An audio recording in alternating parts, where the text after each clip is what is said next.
What's going on, everybody? It's your boy PTK Blam back in the building for another episode of the Shop Podcast. We are back, episode 201. Got a brand new first time guest here on the Shop Podcast. But before we move on to the guests, I do want to say thank you guys. Appreciate the continued support here on the Shop Podcast, man. Let everybody know we're live right now. You know how we do this thing every single week.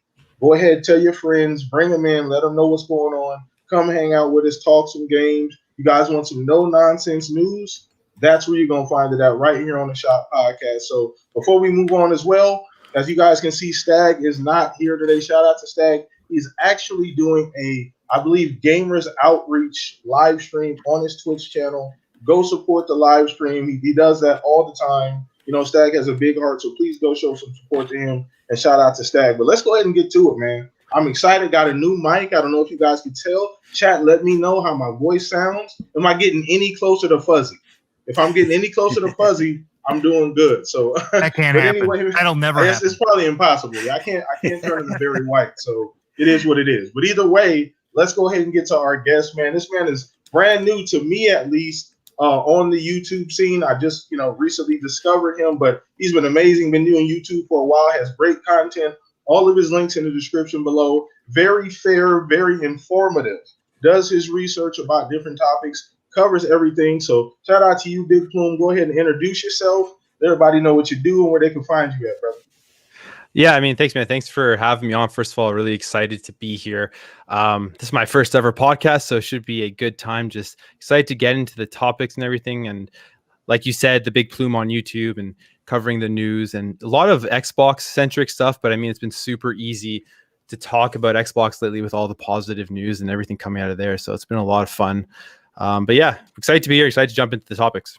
Let's get it. And shout out to him once again, everybody. His information is in the description below. Please go do me a favor. Check it out. If you're a fan of the show here, do me a favor. Go check him out. Shout out to you, Pong, for hanging out with us, spending a little bit of time with us this evening, sir. So let's go ahead and get to my compadres here. We're going to throw it over to you, Pong, here shortly, man. How you been, brother? What you been playing? How your week been? Man, it's been a great week, obviously. Tons of news dropping. It doesn't get much better than that. The hype train is rolling right along here as expected. We talked about this plenty of times on the show, so loving it. Loving all the news. It's an exciting time to be a gamer. The golden age of gaming is upon us.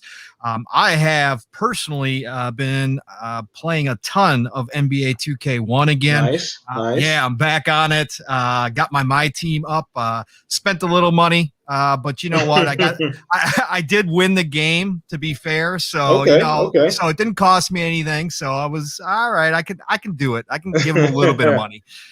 So been doing a lot of that. Otherwise, just Halo Master Chief all the time, of course, with the Xbox Ultimate Team. Man, we've been playing that still. Shout out to Mav. Yeah, Mav and Caitlin, absolutely, and 3-Bit. Yeah, man, those guys. So that's been pretty much it. I got Port Royale 4. I just started that today. If anybody's looking for a nice little sim game, that one, and Empire of Sin, which just dropped on Gamepass. Great game. I played through for about 2 hours of that. Man, a fantastic game. Smaller team, so it's not up to par with like Gears of Tactics as far as polish goes. But if you ever dreamed about being a gangster in the 30s or 40s, man, that's the game for you. That it's a really good time. So I'm having fun with that as well.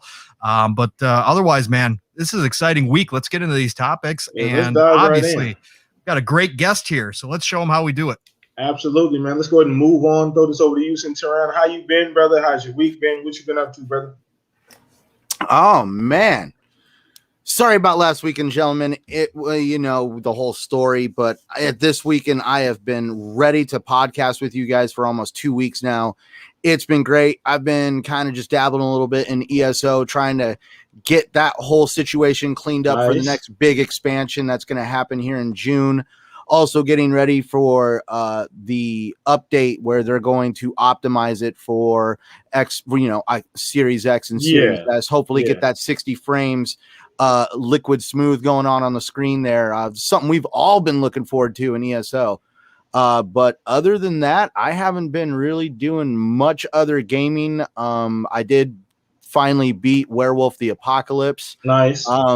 definitely, in my opinion, it was a good game. I have to agree with the gentleman from Forbes who did a review on it. He actually compared it to Uncharted, Drake's Fortune, the very first one, about how it was not an exactly great game graphically. It was not something to write home about when it came to so much about the game, but there was enough there for it to be a decent stepping stone into creating a very successful franchise.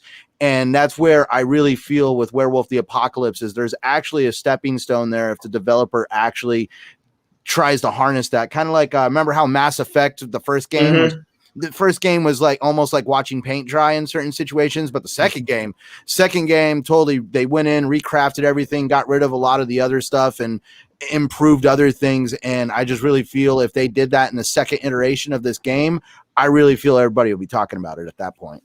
Awesome. So it sounds like you've been getting a little bit of gaming in. That's awesome. So let's go ahead and throw this over to the man with the buttery smooth voice, the man with we call him Barry Ross here. You guys know we don't need a long introduction. Go ahead, Fuzz. What's up, everyone?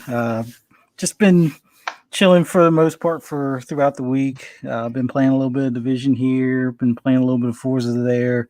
Also squeezed in some time for was it Empire Sin?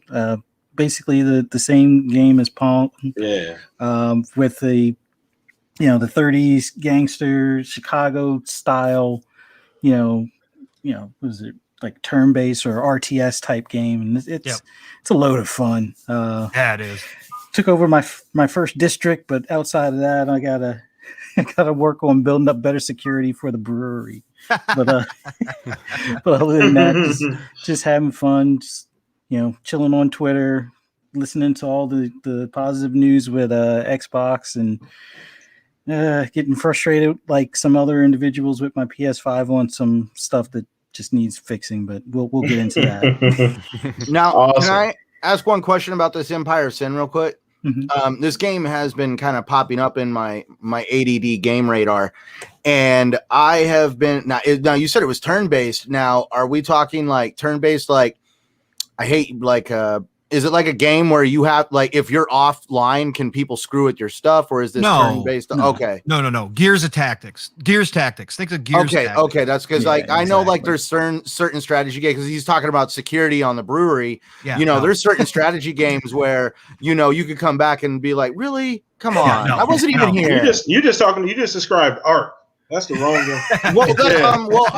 one. Correct. Isn't like Age of Empire like that or something like that too? I don't know. I think you can for like if you do like a co-op type. Well, not really co-op, but like a versus type thing. But but this one, I don't think they do versus. I think you could do couch co-op, but that's about it for right now. Right. I just don't like. That's one thing I've never understood are games that allow people to screw with people while they're not even there.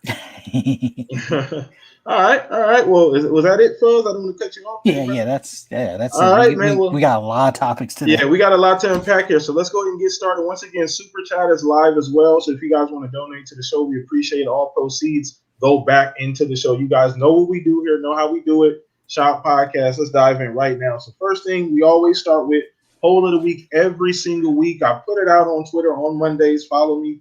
All of that's in the description below. And then we talk about it here on the Shop Podcast every single Saturday. So let's go ahead and dive into the poll of the week. So this week it was with recent news that Outriders is coming to Xbox Game Pass day one. Is Xbox Game Pass the best thing to happen in gaming in the last 10 years? Yes or no? Pretty straightforward question. If yes, why? If no, why? So we'll start with our guest here. Big Plume, shout out to you once again, hanging out with us, brother. But I guess not an overly complicated question. It could be, though, depending on how you want to approach it. But go ahead, Plume, it's on you, bro. You got the spotlight.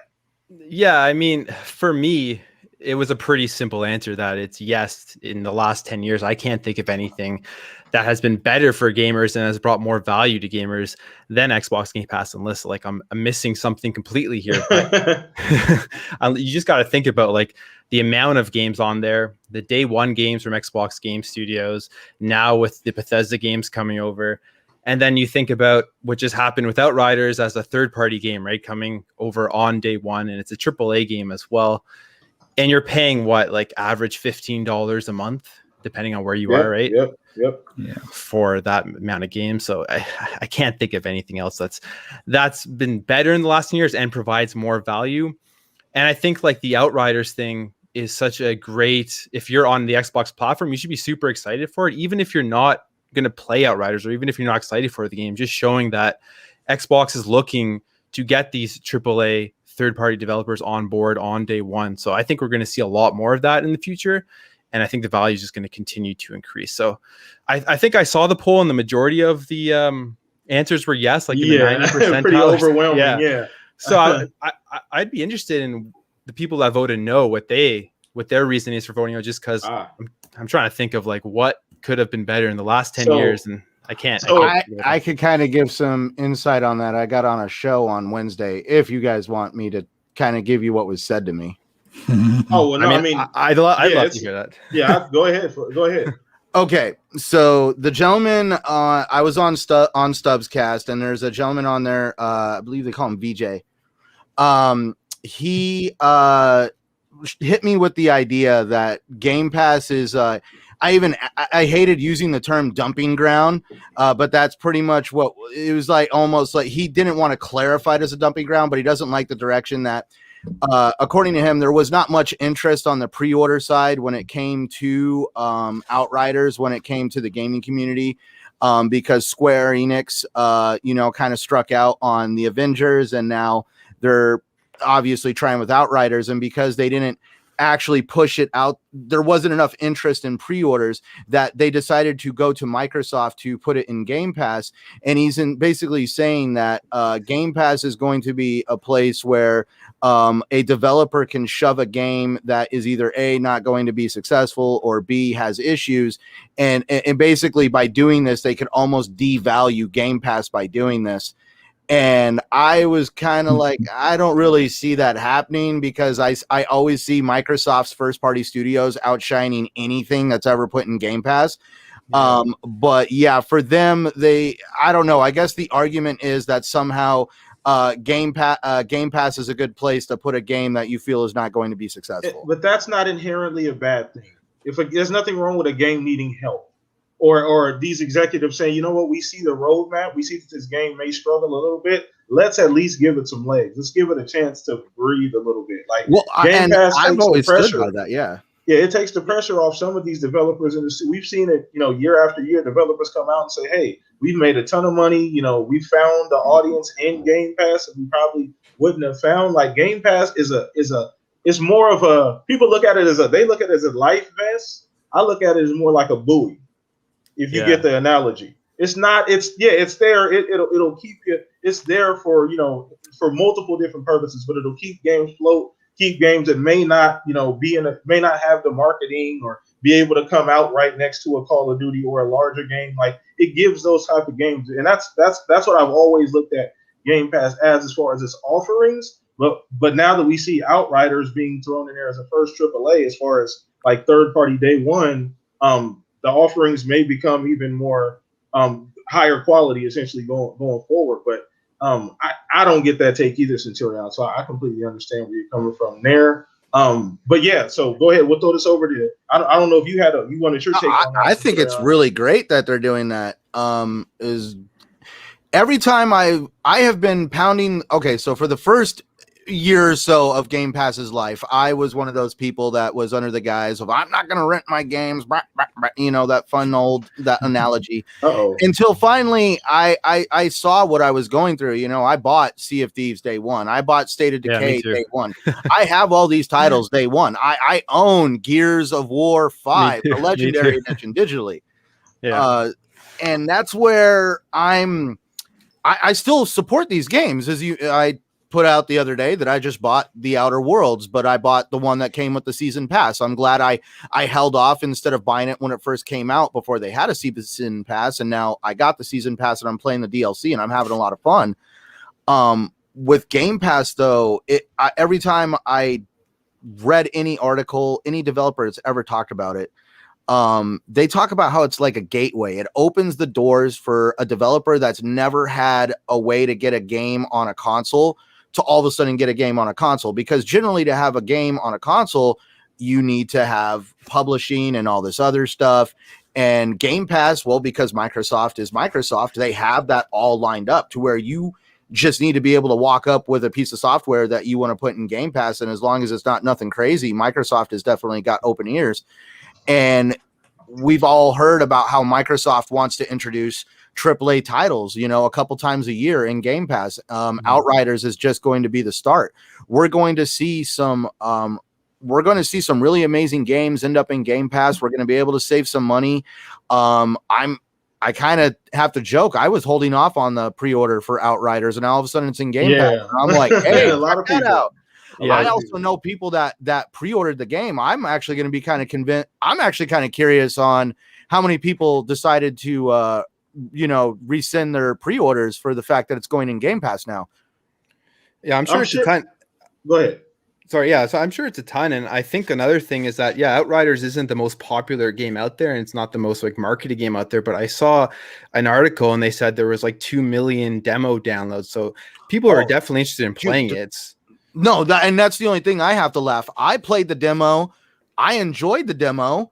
I don't want to play any more of the demo because I want to be able to play that game. I don't want to be, but we've seen, it wasn't like over, somebody said it was like 900 million. There was like an asinine number that was put out on how many hours has been logged into the demo across all systems. They've had to hot patch the game because the player base was farming crafting materials at such a heavy rate that they had no idea that they didn't even think that people were going to do it that heavily. And that's where they had to kind of hot patch a demo. And you could see that there is a large amount of interest for this game, but because of them, Square Enix and the Avengers debacle, I can see now that there's a lot of apprehension in the gaming market in general right now. And I feel like that's where Game Pass is going to help out a little bit with that, because right now we've had Cyberpunk botched. We've had multiple Star Wars games get screwed up. We've had an Avengers game get screwed up. Yeah. There is enough reason for gamers right now to be very cautious on what they put their money down on day one. Yeah, absolutely. I agree with that. I agree 100%. So let's go ahead and throw this over to you, Pong, get your opinion. And we're going to throw this to Fuzz. But yeah, no, there's a lot of great points. Plume brought up a lot of great points. You too as well, Centurion. So Pong, let's go with you, bro. You think it's the biggest thing in gaming probably the last 10 years? Yeah, for me, for sure. As a budget gamer, as somebody who does have a yearly budget and I can't buy every single game that comes out, it's the greatest thing since sliced bread. This is beautiful. As somebody who enjoys trying every single kind of genre, every type of game that ever comes out and wants to experience them and see what they're about, absolutely. And this has allowed me to buy other games that I wouldn't necessarily buy, right? And that's one of the big deals about Game Pass, and we'll get into it more, obviously, with the first topic and that kind of stuff with Outriders, because overall, Game Pass is the greatest value in gaming right now. And, I will debate anybody on that fact.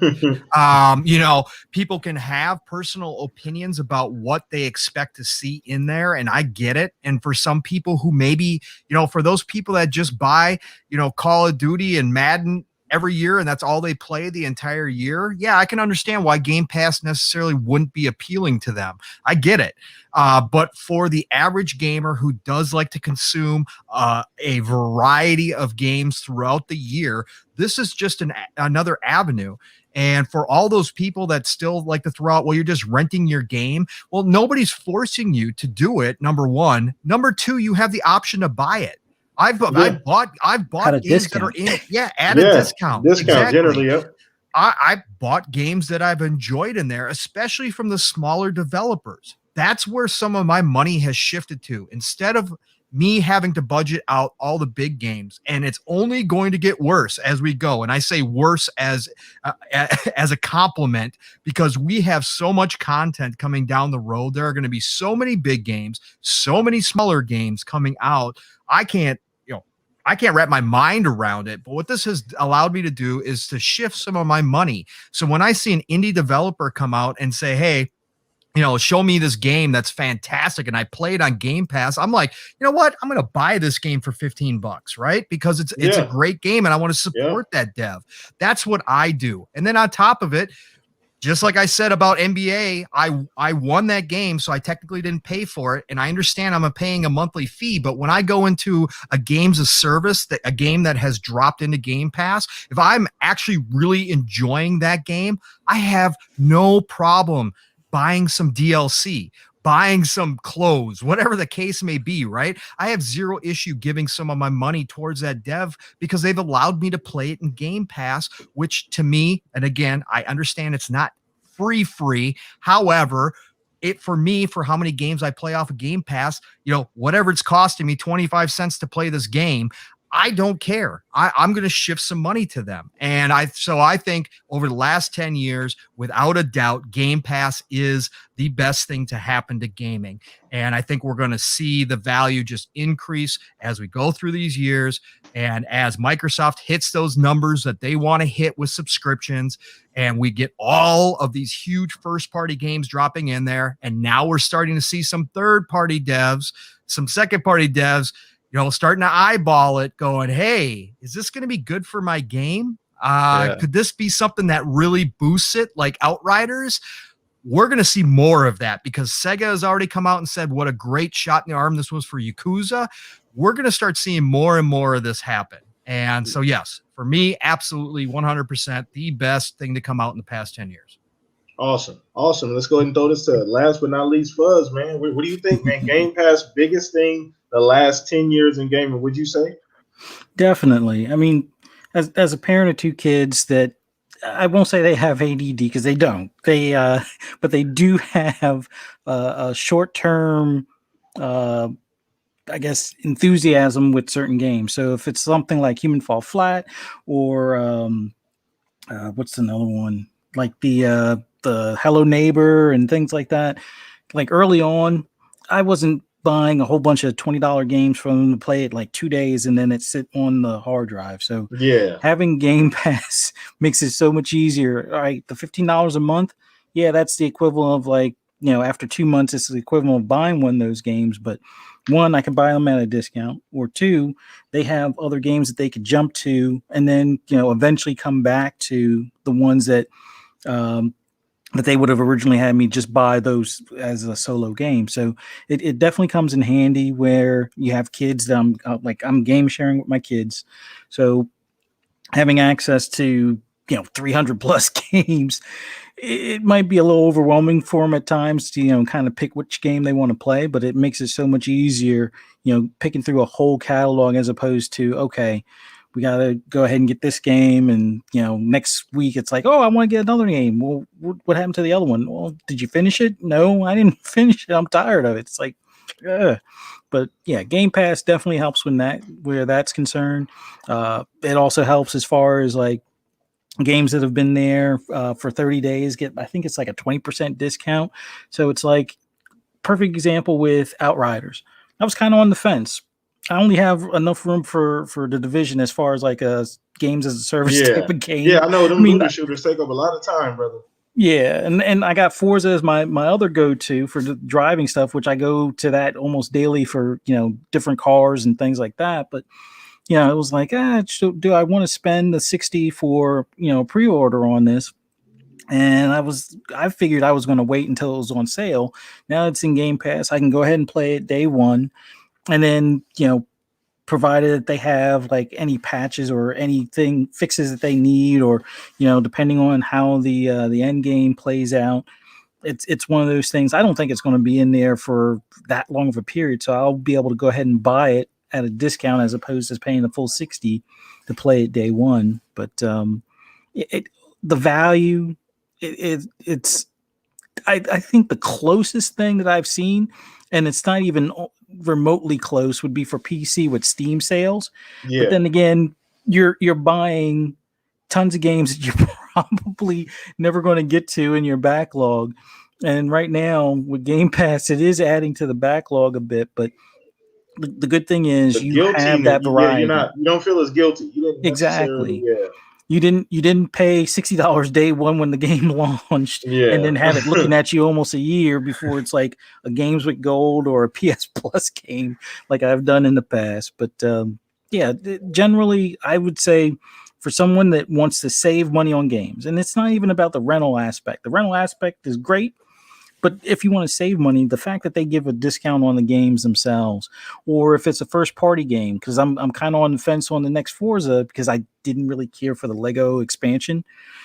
Do I buy the Ultimate Edition, or do I wait and just get the basic edition and all the cars, or just play the basic edition and then buy the DLC for the cars and the season pass or the car pack, but then skip on like the expansion possibly, depending on if it's something I care to play or not. Like Legos, I mean, it's fun, but it's not for me per se.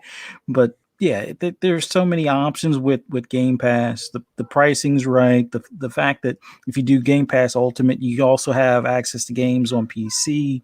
You have xCloud, which for me, that the biggest thing with xCloud with Game Pass Ultimate is that if I don't want to completely obliterate the hard drive or stuff it with too many games, I could test it out on my phone before downloading it to the SSD on the Series X. So there's so many benefits to it. And then they have the perks, like they have the discount or the free 30 days for Disney Plus and stuff like that. So I would say it from games to savings to perks, it's an unbelievable value. And I know a lot of people try to make snide comments or say that they hate it, or it's not, it's devaluing gaming and whatnot. But it's like, I can see a lot of people now, their one eyebrow's kind of lifted after Outriders went in, and then when you hear, who knows, like let's say a Splinter Cell, since that might be that test confidential Ubisoft game that was on the store. If something like that goes in the Game Pass, then I think a lot of other people, their heads will turn and they'll probably jump on board, even if it's just to try the game out. Like, fine, if you only want to do 30 days to test the game out, no harm, no foul. It's like Blockbuster, where you spent like $5 for a game for 3 nights or whatever. So it is what it is. But for me, it's the best thing value wise and just feature wise in gaming, I would say, in the past 10 years, at least for me. Yeah, not even close. Not even. So I think we're all on the same page in regards to that. So great warm up, great jog around the track, man. So that was an opening topic, everybody. Once again, everybody in here watching live, appreciate you guys. Hit the like button on the way in.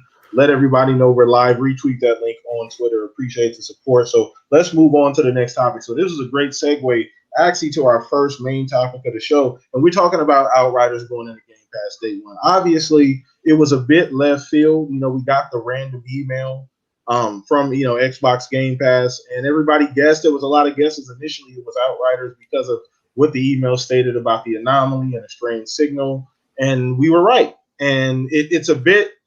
The reason it's a bit left field is because I don't think we thought anything like this would happen soon, and it was like instant, like right away. So it was something that we wanted to happen, we thought would happen, but I didn't necessarily think it would happen this quickly.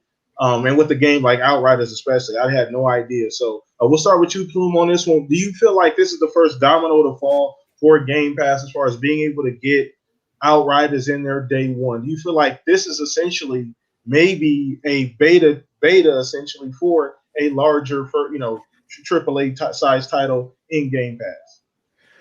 I think so for sure, just because it's like co-op game, right? So I think they're putting it in there because they know they already have access to 18 million plus now users on Game Pass or so. So they're putting in there. They know a lot of people downloaded the demo, and by doing that, they know that people who have friends on Xbox Game Pass or whatever, they don't need to go out and buy the game. They can just download it and play it. So I think it's a great test for that kind of stuff, for co-op play.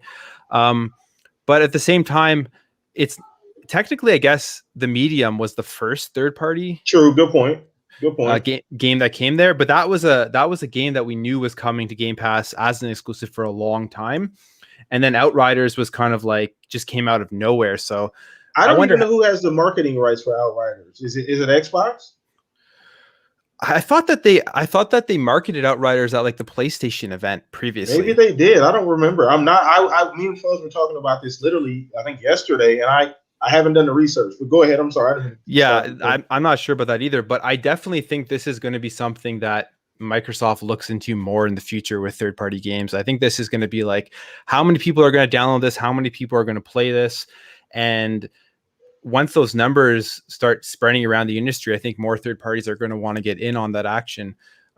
We've seen, like, I did a video today, and it was from that article from Forbes where we saw it was a smaller developer, but it was a developer called No More Robots. And they were saying that they were wary about Game Pass because they make more like single player stuff. And they put their games on Game Pass, and they were surprised that people were still buying their games, even though it was available on Game Pass, and their sales actually went up. So I think that developers who are worried that people are going to stop paying full price for their games are going to start seeing more and more that this is like a model that's working, and that more people are going to play the games, more people are going to discover it. So I think in the future we will see more AAA titles coming to the service. Absolutely. I agree 100%. And I mean, I know there's still detractors that want to see hard data, but I don't know if you need to see any more data at this point. It's been, 3 years since it's been announced? It's doing nothing but getting bigger and growing. It's pretty evident. It's pretty, I mean, at some point, it's crystal clear that this is actually a thing now. Like, this is not going away. I don't think it's going anywhere anytime soon. It is real, people, and it's doing fantastic. So yeah, and we just saw them hire some Netflix executives to come and help them grow it. So so they're definitely putting more into it. Absolutely. So this is something that's big for Xbox, and I mean, this is if we're being honest, Plume, they're the only people. They have the only ball on the court in that specific area. They've created their own like section of gaming that they're the only ones that can play in as of right now. Everybody else has to bring something to the table. Yeah, I agree. And I think like the Xbox One was such a bad thing for them where they kind of messed up the launch, and so they probably just like, we'll scrap the Xbox One for now. We have all this future stuff that we want to do, and we're going to invest in this because we know that like if this takes off, it's going to be huge. And Phil Spencer's come in and just done a really good job. So yeah, and it's funny because we are off this topic now, but I'd say Phil was probably the second biggest thing in the last 10 years. If we really are being 100% honest, because I think no Phil, no Xbox, if we're being 100% honest. Not as we see it now. I don't think it goes anywhere, but it's definitely not the Xbox we're enjoying now. So no, he's been the visionary for everything that we have right now, I think so. Yeah, absolutely. So let's go ahead and throw this to you, Centurion. Get your opinion on just Outriders going in day one. Big game, kind of unexpected. So where are you at on this? You feel like this is the first domino to fall? The first domino to fall. I feel the first domino to fall, at least in my opinion, the way I look at things, was probably Microsoft's pickup of Bethesda. Now that kind of got everybody's eyes on them. Now all of a sudden, it looks like Microsoft Xbox is back. Developers are taking notice. They realize that Microsoft is not here to play. Rather than playing this whole concept of, we got to catch up to PlayStation.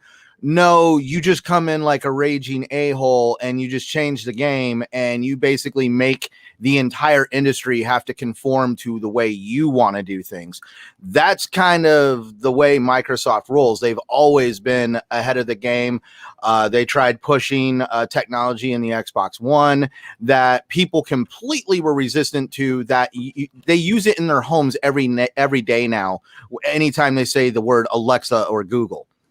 The fact that we now have a AAA game out of nowhere launching in Game Pass day and date that is from a third-party studio, because now we can't even count anything from Bethesda that's going to appear in there as like a third party. Yeah, it's not anymore. So I know, like their first party catalog is massive. Their first party catalog is very desirable. So why would not any developer want their product standing right next to some of these titles that have brought in fans hook, line, and sinker for years. And they know that the growing library of Microsoft is going to pull in more fans, more interest into gaming, more I can't even describe it. Like, you see what Todd Howard was talking about in that sit down meeting with Phil Spencer and the rest of the guys about how they are ready to go back to the roots of Bethesda and really do some really amazing storytelling, and that we're going to be getting this all in Game Pass. And so any developer who's going to want their product to have some legs, if they're unsure about it or they don't have the money to give their product legs in the industry, Phil Spencer has stated that Game Pass has multiple sizes. It's not a one size fits all concept. It basically can be used for what the developer is looking for. And I really hope that this helps Square Enix get themselves back on top and actually get themselves kind of like recentered. Like, I really have high hopes for Outriders.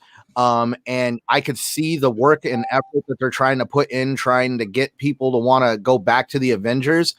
I don't know if that's going to work out for them, I'll be honest, but I really hope that Game Pass gives them another avenue to kind of right the ship. Does that make sense?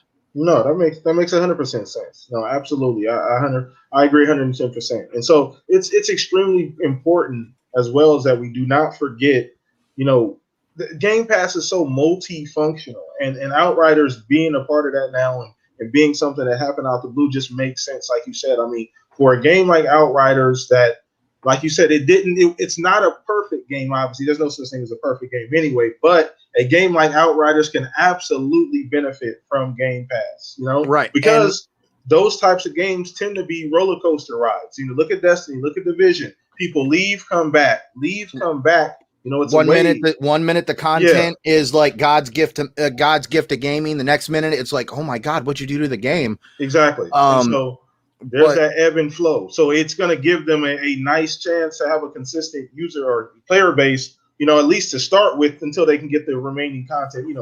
Because people are going to blow through that end game fairly quickly, and in a week people will be done with that. Like, it'll be a wrap on the end game content. It'll just be grinding after that. So we all know that. We know how this thing goes. So it gives them time to build content for the game as well. So it's extremely important that we don't forget about that aspect. So, Pong, it is on you now, brother. What do you think about Outriders going in day one?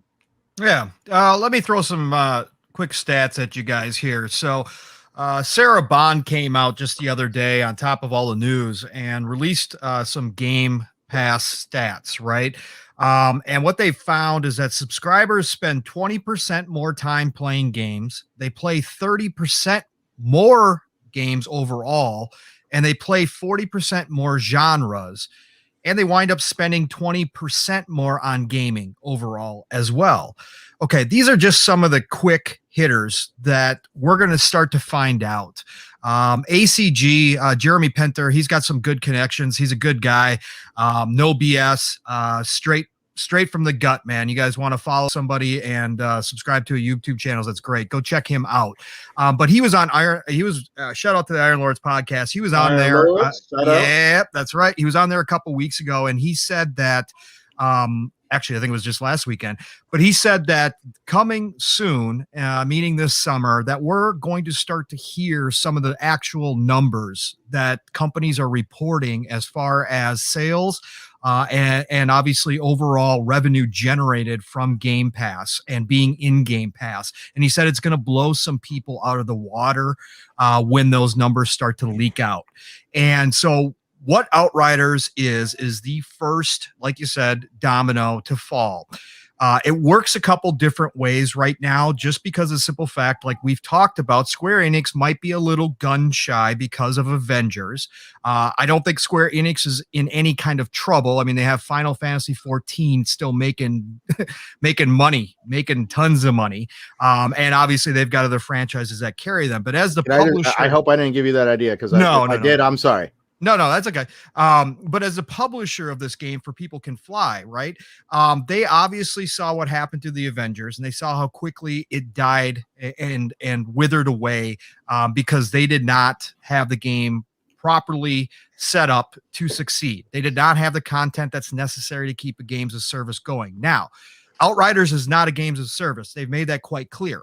Is it kind of set up the same way? Yes. Could they expand it like a games of service? Yes, they could, but they don't want it to be that. But what they saw when they released the demo was 2 million people. Okay, 2 million sounds like a big number, but for a free demo that's been running for weeks now, it's actually probably underperforming a little bit. You would think more people would download it just to try it out real quick.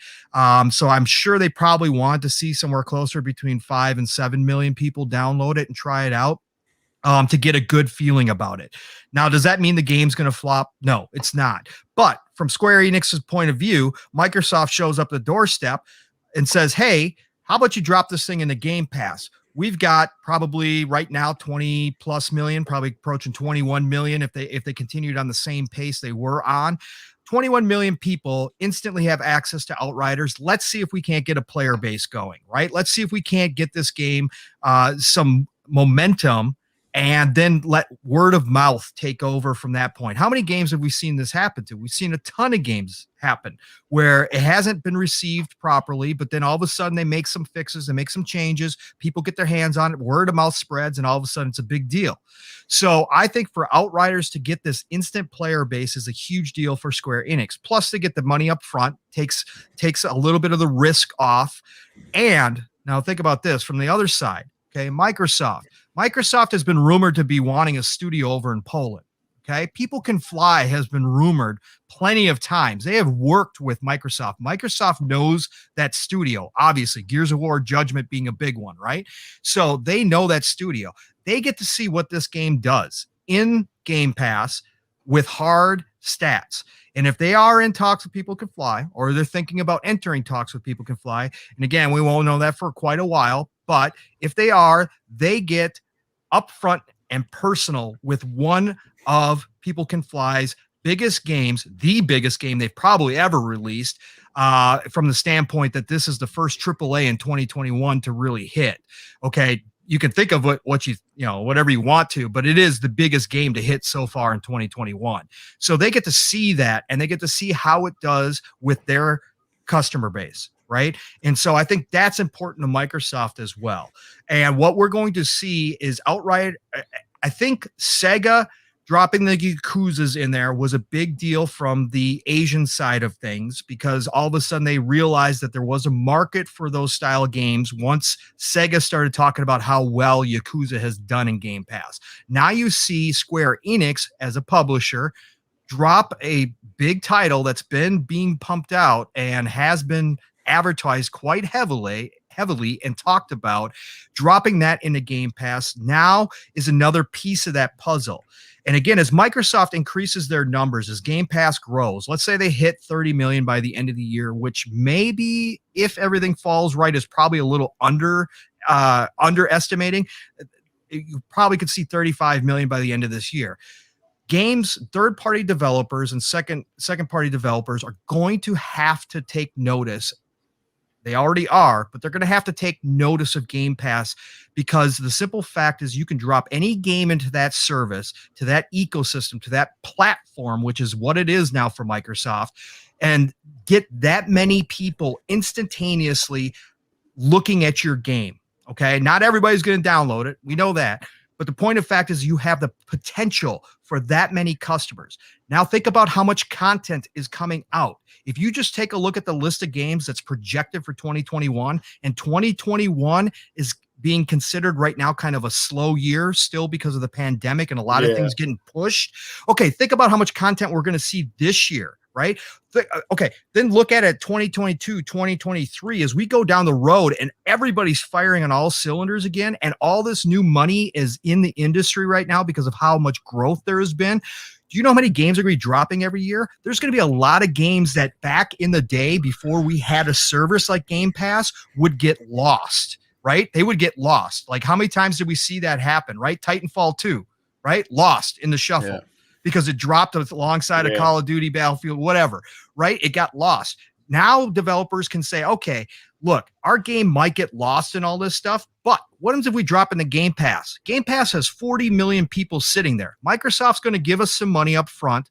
We're going to continue to get sales from this thing, but we're going to have access to this many people. It's going to be in their Game Pass storefront. They're going to be able to see this, and they may just download it because it's there, and all of a sudden it might become one of their favorite games, right? Versus being lost and never looked at again.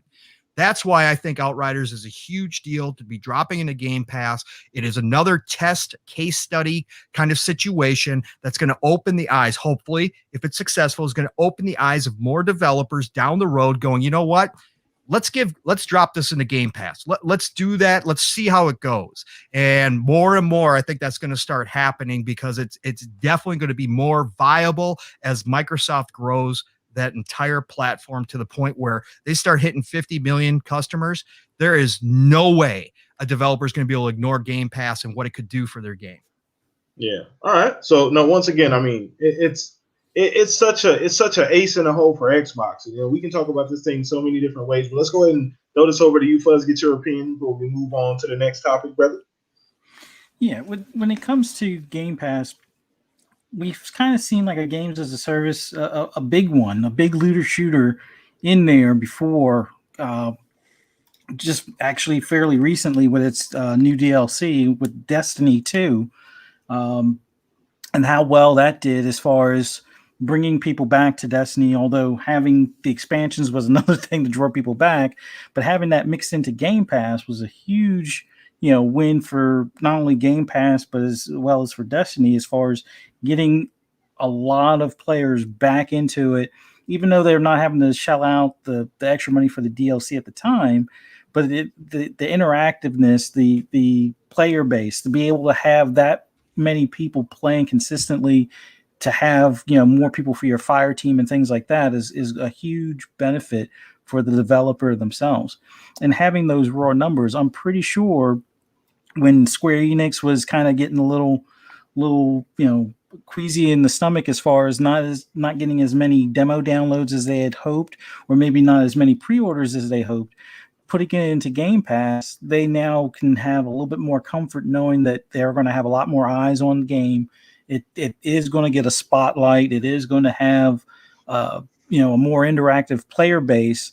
May cannibalize some of their pre-orders, sure, but I think a lot of people are going to look at it as if the game isn't in there for 3 months, they're probably going to wind up buying it, and they'll wind up buying it at a discount. So having that game in Game Pass makes it so much easier for, one, the player base to grow, and two, for a lot of us that are used to these ongoing games where they might need a few patches to fix like the loot caves and things like that they've run into with people farming a particular boss.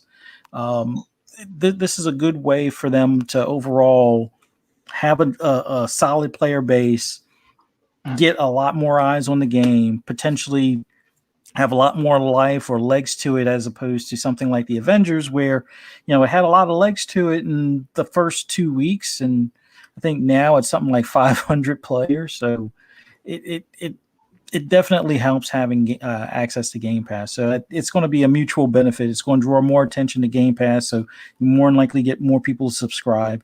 It's also going to draw, for existing subscribers, more attention to Outriders. So it's a mutual benefit, but I think this is just the start. This is like a test for Microsoft. I mean, Destiny being an older game, but the content that they put on there being fairly new wasn't really the true test.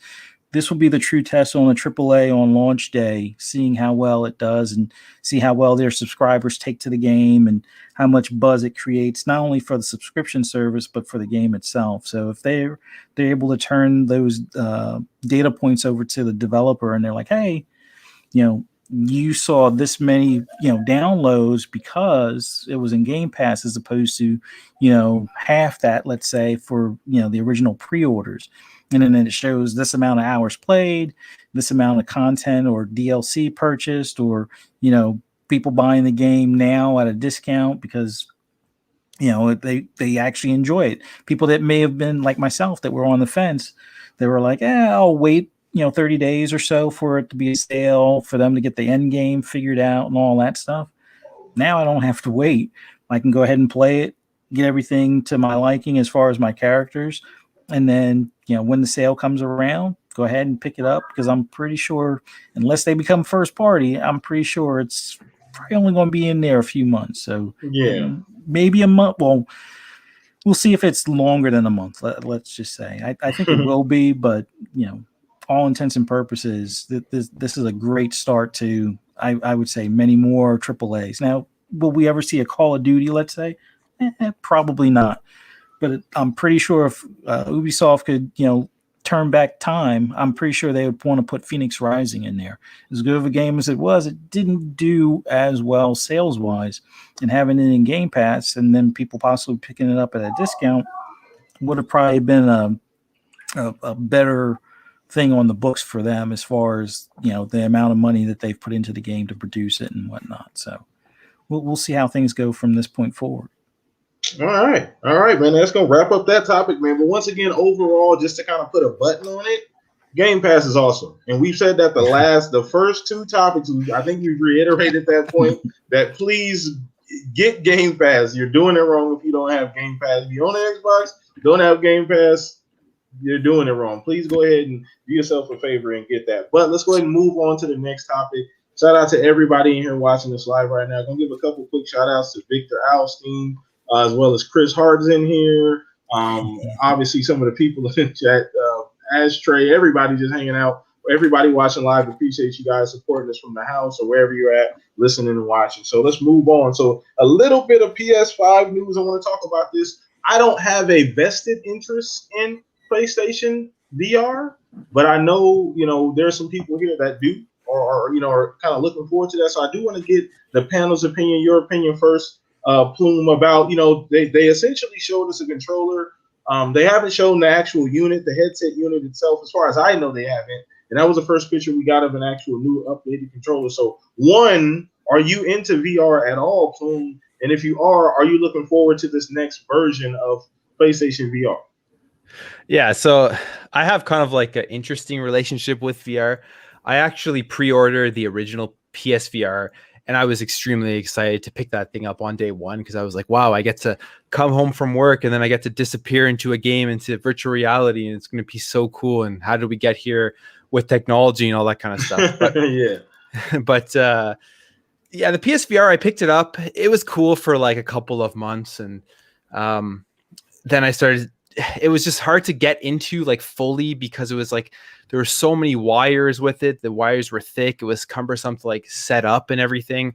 Mm-hmm. And then the Move controllers, they were okay. Like they did a decent job for what the VR was. But then you started seeing the other VR headsets coming out with like higher resolution displays and everything. And I don't know. I stopped using my PSVR relatively quickly after I picked it up. So in terms of like a vested interest in VR, I would say that when they showed off these new controllers for the upcoming PSVR, and they talked about the features like the haptic feedback and being able to track your fingers and the adaptive triggers all integrated into the controllers themselves, I got pretty excited again for another VR, right? Yeah. It seems like they always, when they release this new tech, they always get me. But yeah, I thought the controllers looked really cool. They're definitely a big upgrade from the Move controllers. Those things were pretty old. They did the job for the original PSVR, but I mean, they were old tech, and these new controllers are going to have all the extra stuff in it. So I think like once we see the headset, I'm hoping that it's going to be wireless. I don't think they've actually talked about anything. They have not at all. Yeah. So I'm hoping that if it's at least it's wireless, but if it's not, at least like some of the wires are reduced and everything. That was a big thing for me. I'd had to the wires were thick. I had to move a bunch of stuff out of the way to use it. But they did confirm one wire. They got it down to one wire. Nice. That's a huge improvement. Then. Yeah, that's definitely big compared to the first one. But yeah, the controllers definitely look super cool. And I'll be completely honest, like when they show off the headset, if it's a big upgrade from the first one, I'll probably consider picking it up again just to use it for those first couple months until I stop using VR, like I did with the first one. But luckily with my PSVR, my dad actually uses it a ton. He plays Creed on it, so I just gave it to him, and he's good with it. But yeah, so controllers look cool. I'll probably be considerate once they show off the headset if it's as good as what the controllers are looking like. Nice. Okay. Cool. So let's throw this over to we'll throw this over to you, Fuzz, because I know you kind of dabble in the VR. You've kind of been wanting to. I think you've thrown your hat in that ring already. I'm not 100% sure. Maybe I'm not, but no, I've been on the fence with the original PSVR. There was only a handful of games. Like most of them were ones I already had, like Drive Club and GT Sport, and I can't remember the one space game that was like those were like the only go-to ones that I was really looking forward to as far as what I've seen so far on PSVR, the original. I think it was Farpoint. But like for the new one, the new controllers looking like the Oculus Quest 2's type setup, it's a huge improvement over those Move controllers, because I think that was like a carryover from the PS3 pretty much. And not that there was anything wrong with them, but it's like now we're at least getting to like PC level VR looking hardware, and if it's down to one wire, that's a huge step up from the original setup, or at least I think that junction box thing was that box. Have like they confirmed that as well, Pong, at all? Is there going to be an additional attachment? That I have not heard if there's going to be another box or not, but the only thing that I remember them saying was one wire, because that was kind of a big deal. So yeah. So they're being hush about the attachment. Okay. But overall, I think this is going to be a good move as far as with them carrying into the PS5 generation. Depending on the games that they have for it. Like I really want more than just Gran Turismo 7. Returnal, I don't know if they're going to do anything for VR. Like if it's going to be like a retroactive type of thing with some of the games that they've, released or soon to release, and PSVR will work best, or they'll have like a update for that. Then I'm on board. But for right now, still kind of waiting for that killer app. I'm pretty sure there'll be, a number of them, but for something that's probably going to be in the $300 to $400 price point, I want more than 5 games to at least have to play on that hardware. But definitely looking forward to hearing more and seeing more of the hardware as they unveil it. Nice. Awesome. Okay. All right. So Pong, I'll throw this over to you, my guy. Are you looking forward to the PSVR? Like I said, I'm not super invested in VR at this point in time. I've played the PSVR multiple times, and it's not it's not necessarily for me yet. But how are you looking forward to this? Are you something that you're going to pick up, or? I'm going to go ahead and channel Stag, since he's not here right now, and say, I don't care. Shout out to Stag. That was perfect. I don't care, man. Come on. Like, here's the deal. For me, no, I don't have any interest in VR at all until I can have a full body, put me into a coma state with IV bags, and I want to be living inside that world, right? So Jesus, don't talk to me. I'm hoping before I pass on from this wonderful life that happens, but as of this moment, I really don't have any interest in VR at all. I think they've got a long way to go. I do appreciate the fact that there are companies like Sony out there pushing it forward and keeping it alive and trying. And I think that's a cool thing, because it is going to be something that eventually does become a reality, where we do get that full kind of experience that they've been promising in sci-fi movies since I was a little kid. So that's what I'm waiting for. But again, seeing the controllers look really cool. Nice redesign on the controllers, but again, Stag is coming through. I don't really care, man. So that's where I stand. So nothing wrong with that. I'm on the same boat, to be 100% honest with you. VR is not something that I'm all in on yet. I've experienced it multiple times. I don't have really much of an issue with it. It's just not the experience is not quite there yet. I'm not ready for that to replace my traditional gaming experience yet. And I don't know when we'll get to that point. As far as me personally, I don't know when I'll get to that point to where I'm comfortable with being able to replace a controller and a TV with a VR. So we'll throw this over to you, Centurion. Get your opinion before we go into the last topic, brother. The day I'll be comfortable with VR is the day I get to shove a giant 6-inch spike in the back of my head like it's the Matrix. Now you're talking. See, Centurion's got the right idea here. Oh my God! Either well, that would be cool because imagine going to school, be like, yeah, don't worry, I'm just gonna go to school for 5 minutes. Anyway, but also I would also prefer like the Star Trek holodeck.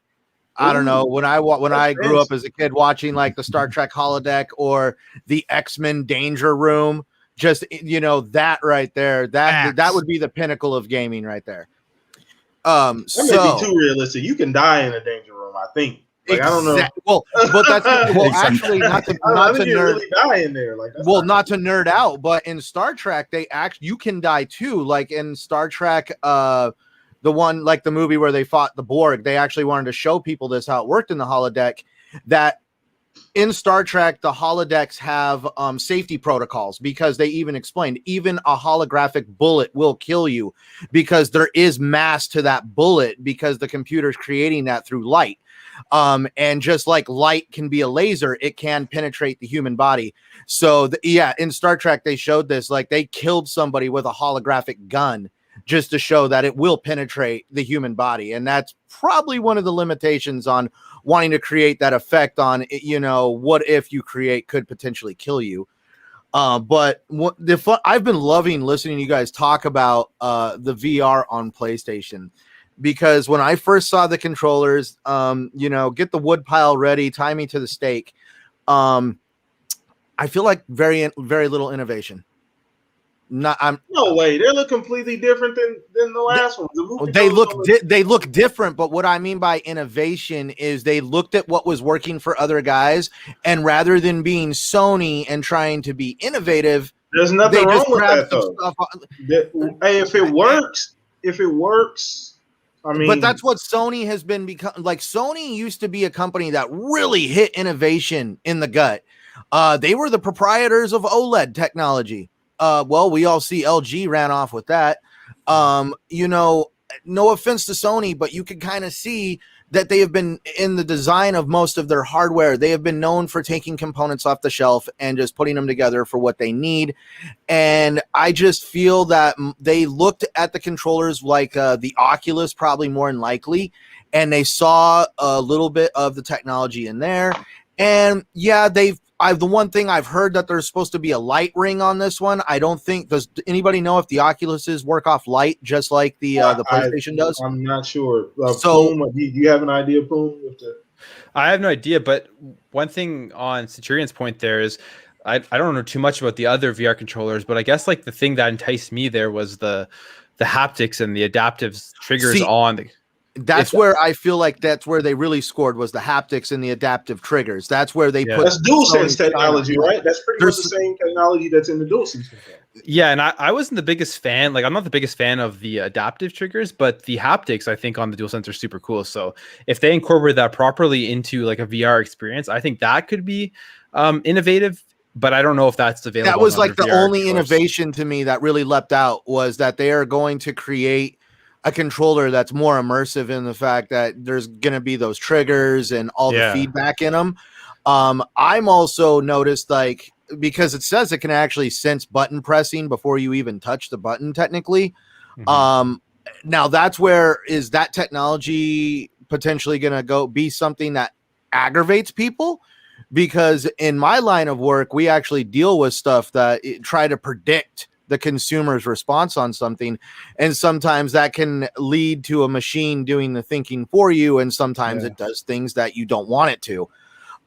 So like I feel like when Sony saw the controller, they saw what was working for Oculus, and they basically took what they were already doing and tried to figure out how to work it into a package that was already I would have just liked to see maybe just a little bit more. I'm curious to see what they're going to do with the headset. I believe Plume here mentioned resolution. like Blam, you said you've never been in a PSVR headset, right? No, I have. Okay. I have. Yeah. I don't know if everybody here has, but for those who haven't, imagine staring at your TV screen through a screen door. Yeah, for me, that was one of the things that like turned me off from the original PSVR after a couple of months. It was just like you get in there for your first time into VR and you're kind of amazed as like where technology has come for gaming, but then the screen door effect really wears on you after you use it a bunch of times. Got it. Okay. All right. So I want to make sure I got to everybody, man. Did I get to you, Fuzz? I want to make sure. Yeah. Okay. Good. So we wrapped that up. But once again, great topic, everyone. Show is live. Show is lit. Chat is lit. Shout out to everybody watching right now. We moving on to the last topic, man. It's been an amazing show so far. Hope you guys in chat, everybody watching live, are enjoying it. Don't forget to subscribe to the channel. Hit the like button as well. So last topic, we're going to have a lot of fun. This is something that I generally do here, Plume, on the show. I throw a little fun topic in there just to kind of lighten things up. So last one is going to be pick one game that you think will actually live up to the hype this generation. So we're making a bit of a gamble here, Plume. So we're playing with house money. So it's okay. You can put your wallet away. All right, you're good to go. But so one game that it doesn't matter what system, it could be Nintendo, PC, Xbox, PlayStation, one game that may be already announced that we know may not be coming for the next 3, 4, 5 years, but do you think that's actually going to hit all its points that we're going to get? That's a tough one, but I'm going to go this one. It could be a bad bet to go against, but I'm going to go with Halo Infinite. I think Halo Infinite's going to be a lot of fun. I think it's going to, with the semi-open world they've been talking about and the fact that they've delayed it a year, I think we're going to get such a polished version of this game when it comes out. The thing with that game was when they showed off the original trailer, I was one of those people who wasn't really that upset about the way it looked. Like, yeah, it didn't look next gen, I guess you can say, but I was focused more on the gameplay of it with like the grapple hook and just like how that was buttery. Paced. It was nice. Yeah, exactly. So I was really pumped to see just how fun that game was looking, and I was thinking that when this game comes out, just exploring like taking on enemies in different ways and using that grapple hook for like verticality and stuff was going to be a ton of fun. So I think if people didn't complain about the graphics, which it's good that they did, so that they delayed it, they would have released it and we would have seen a game that was getting updated throughout the year to kind of polish it up. But now that they delayed it that year, I think it's going to be one of those games that has a lot of hype building up to it. And it's going to be one of those few games that when it gets released is actually looks better and potentially plays better than the first initial gameplay trailer. Because we've seen so many times where games come out or games are shown off and then the game comes out and it looks like crap. But I think like Halo Infinite's going to be one of those games that exceeds people's expectations from that original gameplay trailer that they first showed off. We've seen it with like their updates monthly, talking about the open world, talking about the day and night system, and pushing Halo grunts off the edge of the Halo. Yeah, yeah. I know one thing that people are upset about, and maybe they'll add it in later, is not being able to play as elites. That's like one of and dual wielding was the other one. Yeah, and dual wielding. Yeah. But I don't know. I'm extremely hyped for it, and I think that like when it comes out, Halo 5 multiplayer was really good. The campaign story and everything wasn't the best, and it got a lot of hate, but it was still fun to play. And I found that Halo 5's multiplayer was probably one of the best Halo multiplayer experiences that we've had. I would agree with that. Yeah, so I think like with Halo Infinite, with it being free to play and they're just building off of Halo 5's multiplayer, I think it's gonna live up to type. So I'm gonna go with Halo Infinite, but hopefully they don't prove me wrong on this. Because, oh Lord, yeah, and hopefully don't even put that energy out. No, and hopefully that campaign lives up to the hype for kind of that spiritual successor of Halo Combat Evolved. Awesome. So I guess I'm gonna throw my hat in the ring here. So if I had to pick a game that I feel like is gonna live up to the hype. Man. So I'm gonna be cheese here, and I'm probably gonna go Fable. Now, I know this is a bit. I'm looking for the word here. Bit of a stretch, essentially, because this is Playground's first game outside of Eraser. They've only made racers up until this point, but I just have this feeling that they have so much to work with, and I feel like Playground was extremely excited to be able to work with this IP. And I just feel like they're going to do such a great job with the technology that we get in those Forza Horizon games, the world building, the environments, the weather. We know that's all going to be essential to the gameplay. It's going to be a phenomenal RPG-esque action adventure game, hopefully, that we know and love, the Fable that we enjoy.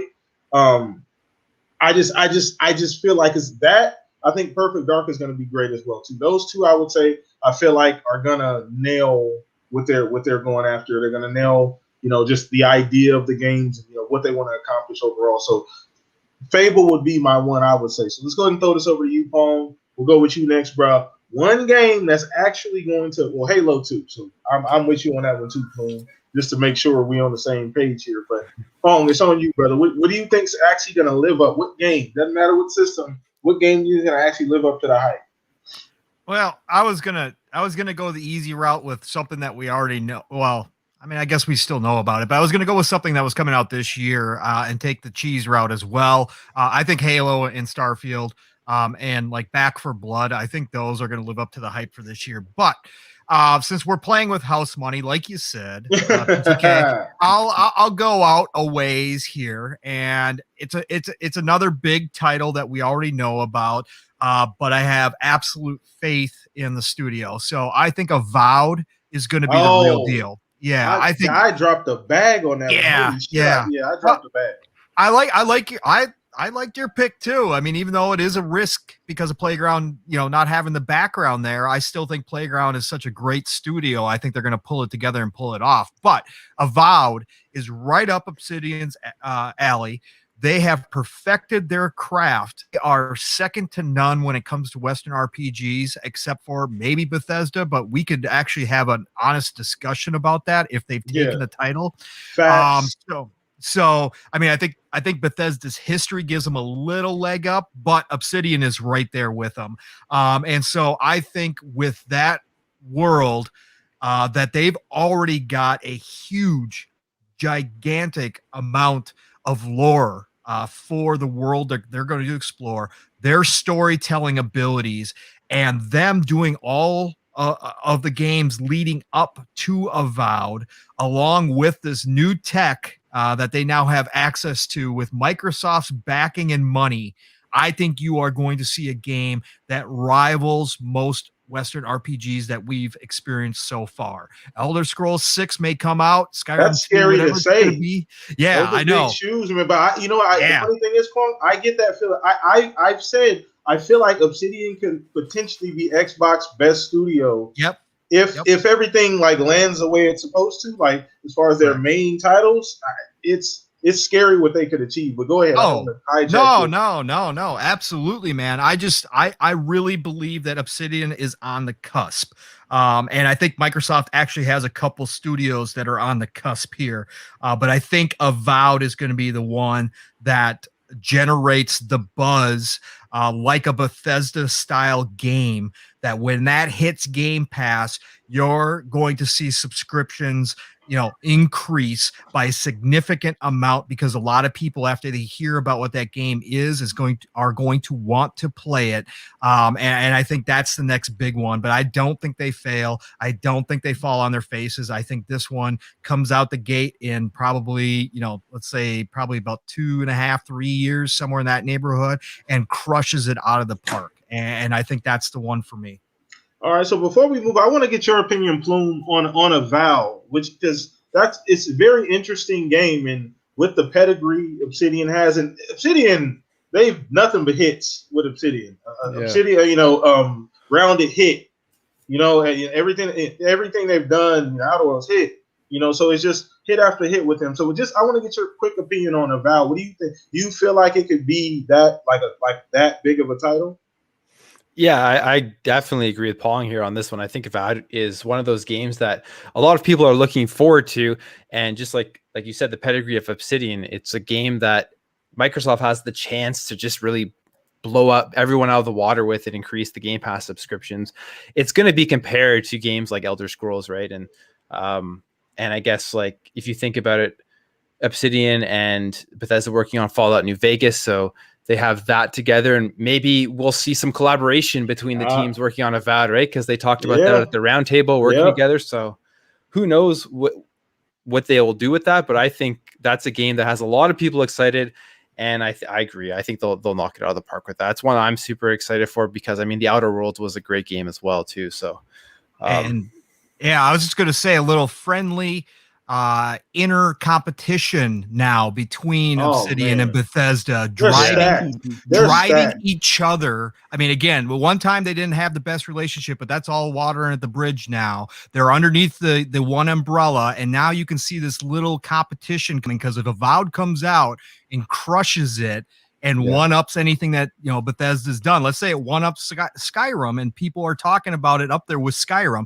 You don't think that's not going to push Todd Howard and his team on Elder Scrolls 6? Are you kidding me? Of course it is. They're going to want to show that they're still the king. Absolutely. Yeah. Oh, man, healthy competition. Love it. So let's throw this over to you, Fuzz. Get your opinion, man. One game, doesn't matter what system, that you think is actually going to live up to the hype. It's going to be kind of a reverse roles thing. So, and I wouldn't say reverse roles because Turn 10 is always pretty good with their motorsport series. But I think this next motorsport, we can refer to it as Motorsport 8, just Motorsport, because I think that's just what they're going to call it. I think that's going to be the pinnacle as far as for multi-car style racing, as far as track base. On the flip side, I think Polyphony is going to, I wouldn't say make a miss with Gran Turismo 7, but I think now that the rumors have surfaced that they're working on a Horizon-like direct competition or competitor to a Horizon series, I think they're going to actually nail that a little bit better than what Playground does. Because the difference being, I think they're going to focus more so on the culture. And when I say that, I mean more of like they'll have a better setup for drifting. They'll probably have a better for drag racing or street racing. They'll probably have a better setup for car shows and whatnot. And they've already shown that, you know, for scenery and photos, like Gran Turismo Sport is top notch, although I wish they were playable regions, but I think them doing a Horizon style game is going to be huge. I not that they've fallen off as far as motorsport. It's just they take so long making a motorsport that they've kind of lost their luster. Yes, they do great detail, but just they're not at the top like they once were. But I think Turn 10 is going to knock it out of the park with motorsport. They're going to have it where different car classes, different modifications, different racing styles, whether it be drag racing or, you know, probably like arena racing and like what was that? Not Cross X, but like all types of different racing. I think motorsport's going to knock it out of the park, but Polyphony is going to do a solid one with their Horizon competitor in the near future. All right. And Centurion, I want to make sure I got to everybody here. Did I already get to you?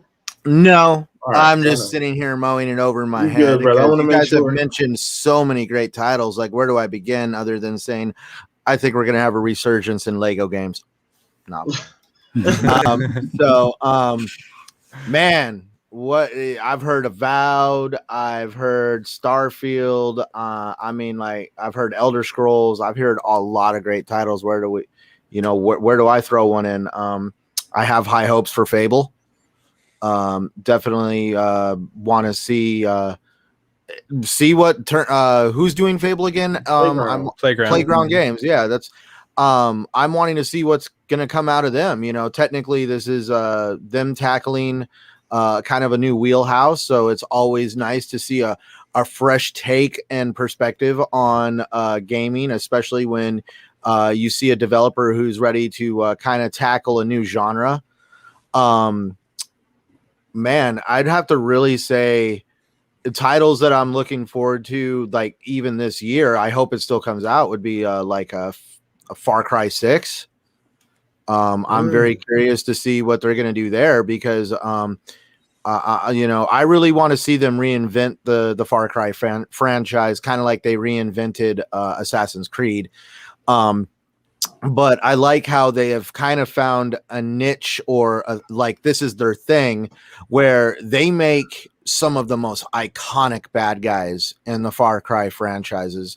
Whoever Ubisoft has going on over there that came up with this concept of let's just make the bad guy even more iconic than the actual hero of the game, the person playing it. And we've now seen a rise of like Voss, Pagan Min. We've the father from Far Cry 5.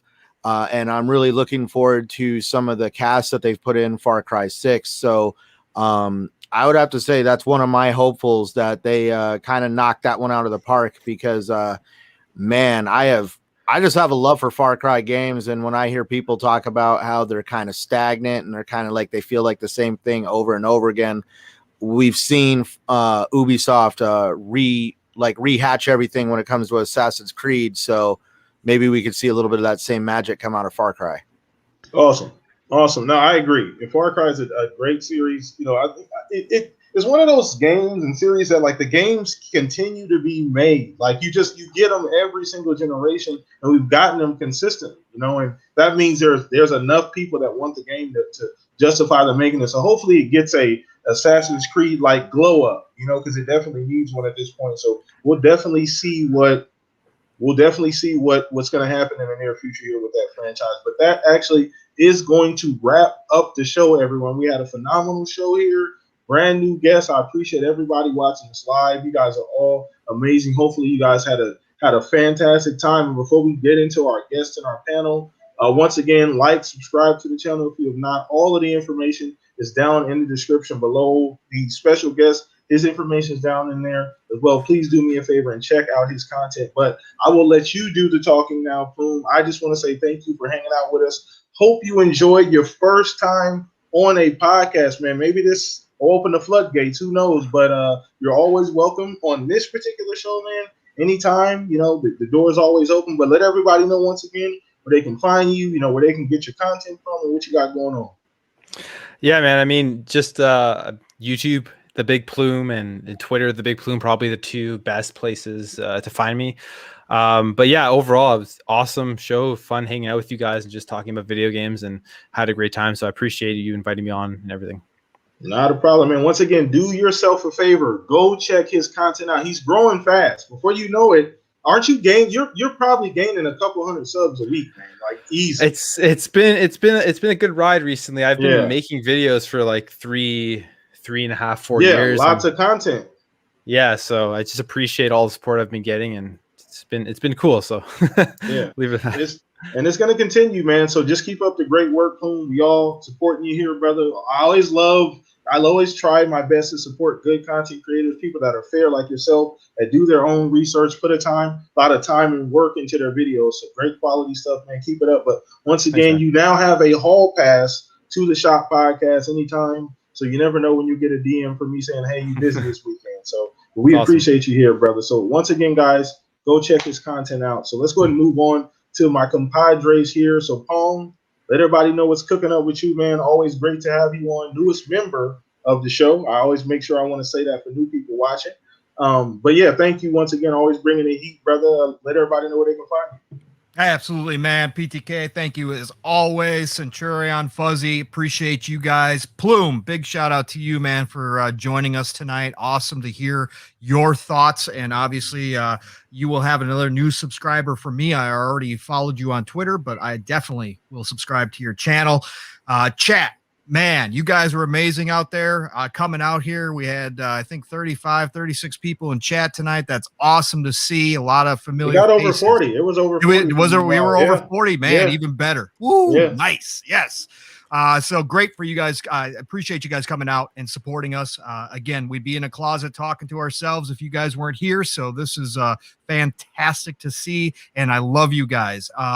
Obviously, you can find me here Saturday nights. Otherwise, Friday nights, I am on the Xbox Ultimate Podcast with Mav, a.k.a. Fun Speculation, his wife, Caitlin, 3-Bit, And also now Psychonauts 8 is also a part of our team. And we will be seeing the return, can't say for sure when, but maybe next week, of Assassin Lupa. She is back and doing better. So we are hoping. I'm gonna give her a couple packs because she's absolutely. Sure. Yeah, for sure. So that's been great news for us. She's been talking to us and letting us know what's going on. So we may see her next week. So that's always awesome. And that's Friday nights at 9 p.m. Eastern Standard Time. And then I am now officially a part of Boom's Xbox One-on-One on Tuesdays. Awesome. And so you can find me there. It's supposed to be one-on-one, but it's going to be me, Boom, and Zemi. So I don't know what he's going to call it now. So nice. Yeah, but that happens at 12 p.m. Eastern Standard Time. And then otherwise this week, keep your eyes peeled on Twitter. Anybody following me on Twitter? Got something else brewing, and I think we'll have an announcement probably Monday, maybe Tuesday at the latest. But we'll have an announcement. Got something very cool. You throwing bones? You throwing bones? Oh yeah. Show? You know it. You know it. Cliffhangers. All right. I like that, man, for sure. So let's go ahead and throw this over to Centurion, man. Centurion, a huge part of the show, man. One of my favorite individuals in real life. But we appreciate you here, brother. Let everybody know where they can find you and where they can get that great content from. Well, thank you, gentlemen, and thank you to the Big Plume. It was nice to meet you. I definitely have to subscribe after the show because I'm worried if I click off YouTube right now, I'll get out of the chat. But definitely, it was nice to meet you. Thank you guys. Definitely being here every weekend to discuss gaming with me. This is absolute fun.